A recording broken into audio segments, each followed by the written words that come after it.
Jennifer Kahnweiler, The Introverted Leader, Building on Your Quiet Strength. What is a leader's role? They need to coach, convince, and direct their team, negotiate with business partners, and represent their company in a winning way. This reads like a perfect job description for intelligent extroverts. After all, extroverts tend to be naturally eloquent and assertive, like to be the center of attention, and enjoy working with others. Yet, as it turns out, many highly successful leaders are introverts. In fact, introverts have particular strengths that extroverts don't have. But to get to the top of the ladder, they had to work extra hard. Jennifer Kahnweiler interviewed more than 100 introverted professionals to learn how they harness their strengths, overcome challenges, and develop strategies to succeed in an extroverted business culture. The results are summarized in these blinks.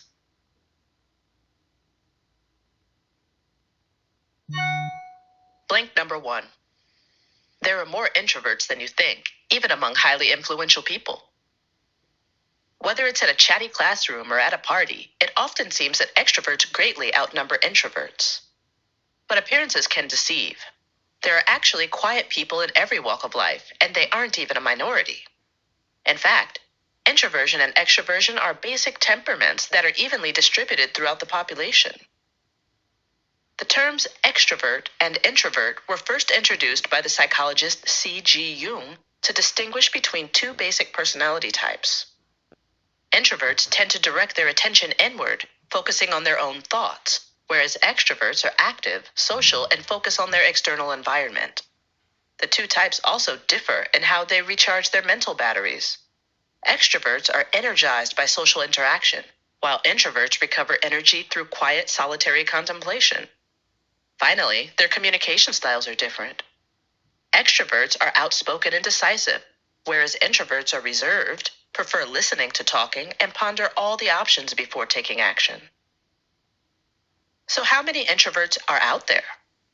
Scientists interviewed different groups of people about introverted personality traits, such as needing a lot of quiet time or preferring listening to talking.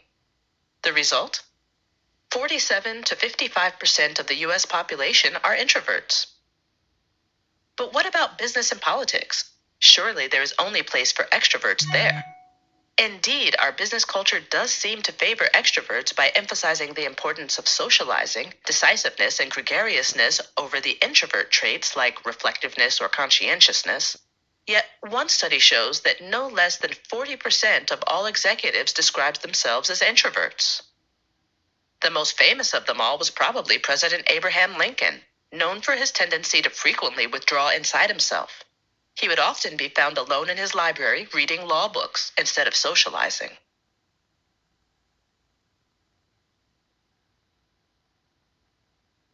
Blink number 2. Introverts miss out on opportunities because they don't go for the limelight. Imagine a crucial meeting where many employees are fighting to share their thoughts on a marketing problem. Each individual is competing for the boss's limited attention, and if you're an introvert, this is one area where you could lose out. Why?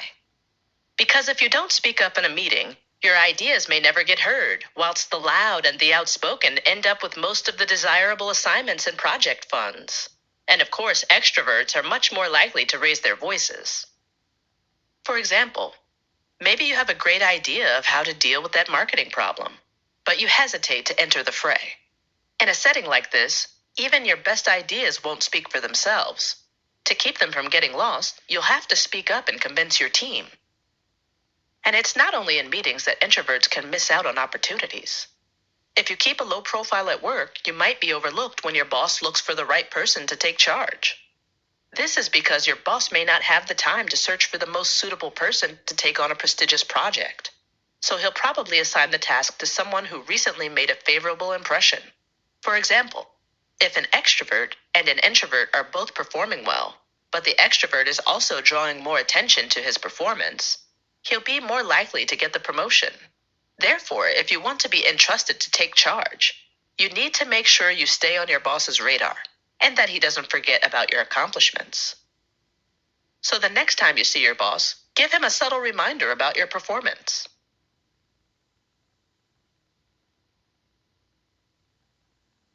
Blank number 3. An introvert's need for time alone can be a disadvantage. Everyone who's worked in an office knows that sometimes people prefer to work alone. But introverts need that alone time even more, to a point where it can be to their disadvantage. It's important for introverts to regularly work in solitude, but it can take diplomatic skill and effort to defend this preference. This is because a typical extrovert-friendly business setting with open offices, frequent meetings, and continuous teamwork can fail to provide the solitary time necessary for introverts to recharge their batteries. But extroverted colleagues might not understand an introvert's need for solitude, and they might even feel rejected if an introverted colleague doesn't always welcome their company. Another characteristic which disadvantages introverts is their reluctance to participate in the informal socializing between conferences or meetings. This time is often used to strengthen connections, exchange information, and make deals, without the introverts. For example, on a business trip, an introverted account executive chose to spend some time alone instead of golfing with the other executives. At the official meeting, he found out that most of the vital decisions had already been made on the green. So introverts should just make sure they socialize more, right? Problem is, going too long without spending time alone can hurt an introvert's performance and morale. This is because introverts tend to work best when they're alone and need solitude to recharge their batteries. If they continually lack alone time, they will end up exhausted and consistently less productive. After some time, they may even suffer from stress-related symptoms like headaches and back problems. In fact, an introvert with no opportunity to work alone through the day will be as unhappy as an extrovert passing his days in a solitary office. If you're an introvert, make sure you plan your solitary time carefully.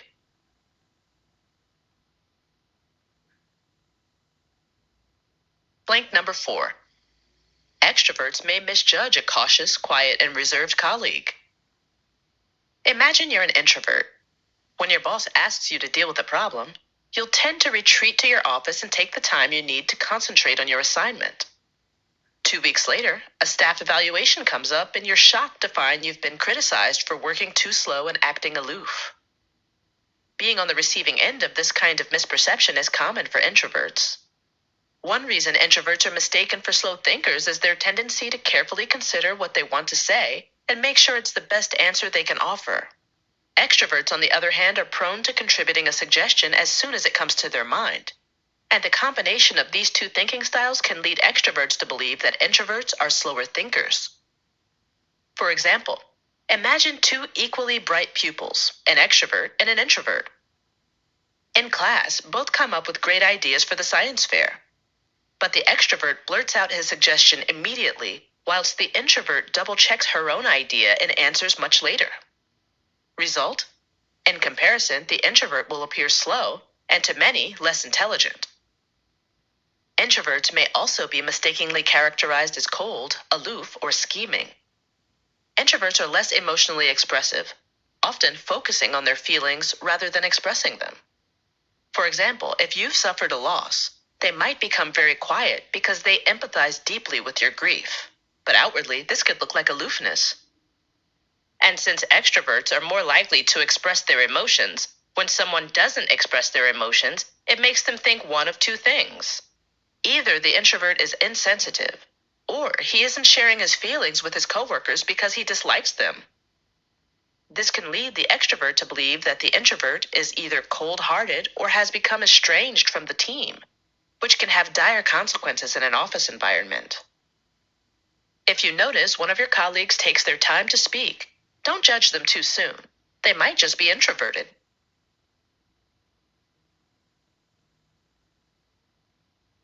Blank number 5.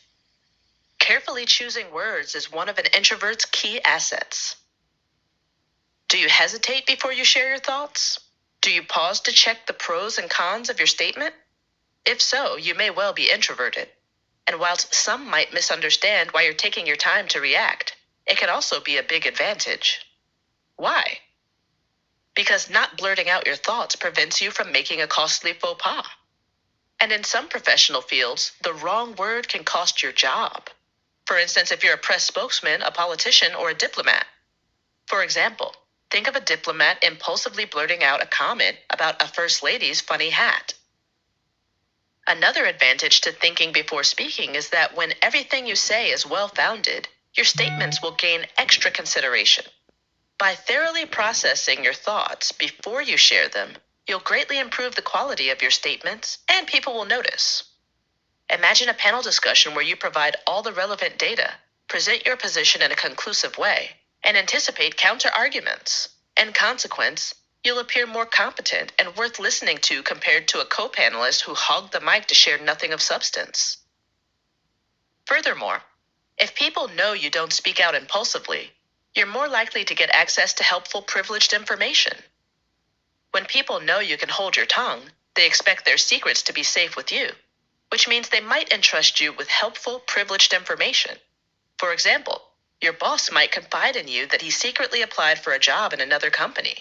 If you wanted to become your boss's successor, this knowledge would allow you to start distinguishing yourself from the crowd.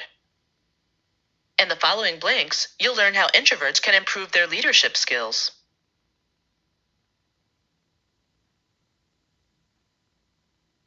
Blink number 6. Introverts' keen listening and observation skills can make them excellent leaders.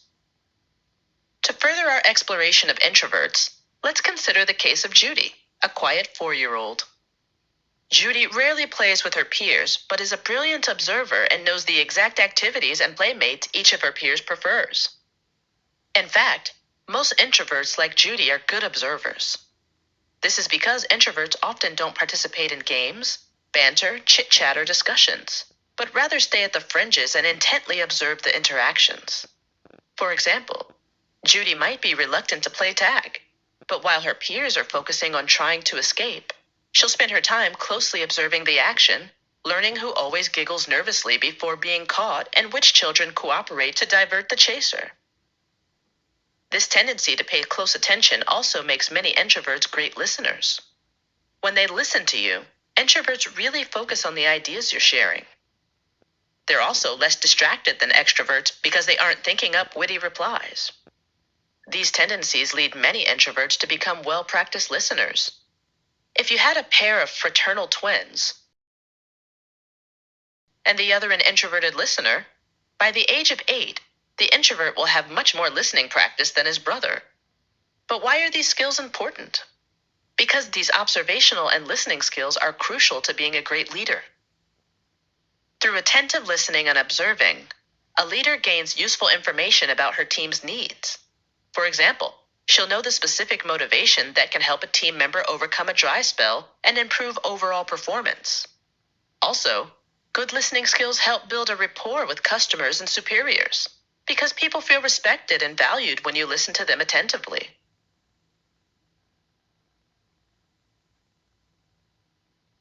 Blank number 7.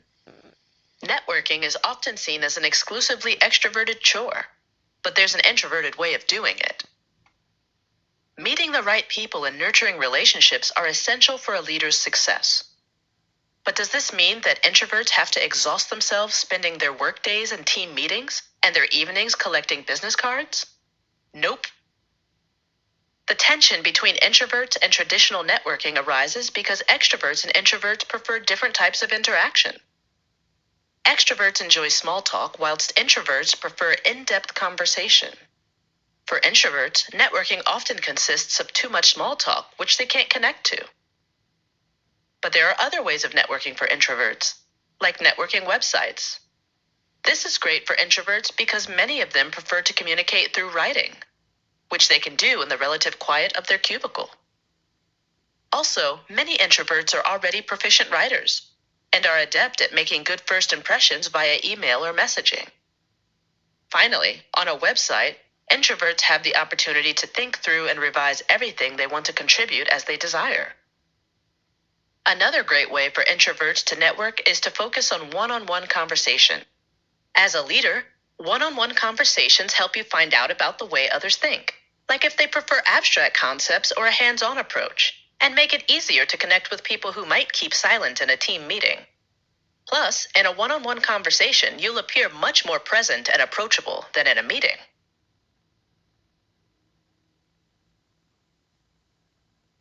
Blank number 8. In our extroverted business culture, introverted leaders need to push their limits to succeed. Imagine maybe in 100 years there will be no more offices. Everyone will work from home and every social interaction will take place on the internet. This could be the era of the introverts. But until then, introverted leaders will have to push their comfort zones to adapt to our extroverted world. Why? Because if introverts stay in their comfort zone, they'll avoid making many kinds of interaction. For example, their dislike of the limelight will make them avoid public speaking, or they might steer around unofficial get-togethers with their colleagues in an attempt to stock up on solitary time, and to avoid the small talk typical of informal gatherings. Finally, they might email urgent messages instead of calling their coworkers on the phone, because many introverts prefer writing to talking. But embracing these kinds of interaction and overcoming fear and discomfort is crucial for an introverted leader's career. As a leader, an introvert must educate her team, represent her company, and publicly present her ideas. All tasks which involve public speaking at some point. And unofficial get-togethers actually provide introverts with great opportunities to form professionally helpful alliances, learn more about their team, and create rapport. Finally, emailing is an ineffective way of communicating important news, because mails take time to be opened, or can be missed altogether.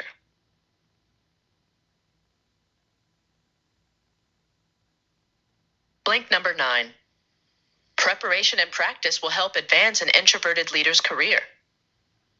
Some people struggle so much with small talk, they come to believe they're simply lacking the small talk gene. But they're mistaken, because in fact, everyone can learn small talk. Small talking is a particular challenge for introverts, and their tendency to shun it can make them appear rude, unfriendly, or incompetent, which can seriously harm their careers. But if introverts prepare for small talk in advance, they can become confident enough to stop avoiding it. They could, for example, prepare backup topics, entertaining anecdotes, and generic open-minded questions they can employ when needed.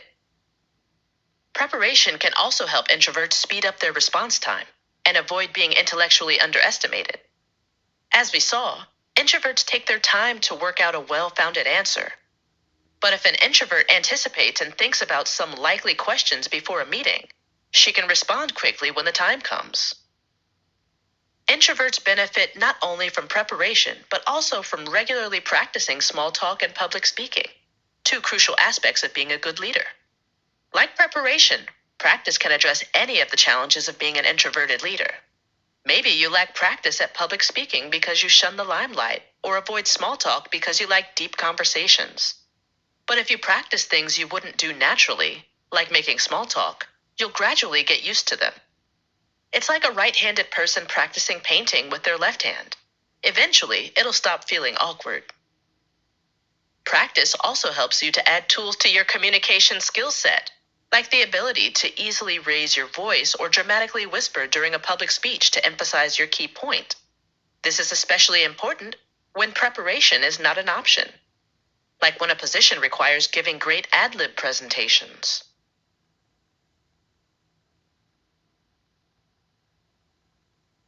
You just heard the blanks to Jennifer Kahnweiler's The Introverted Leader.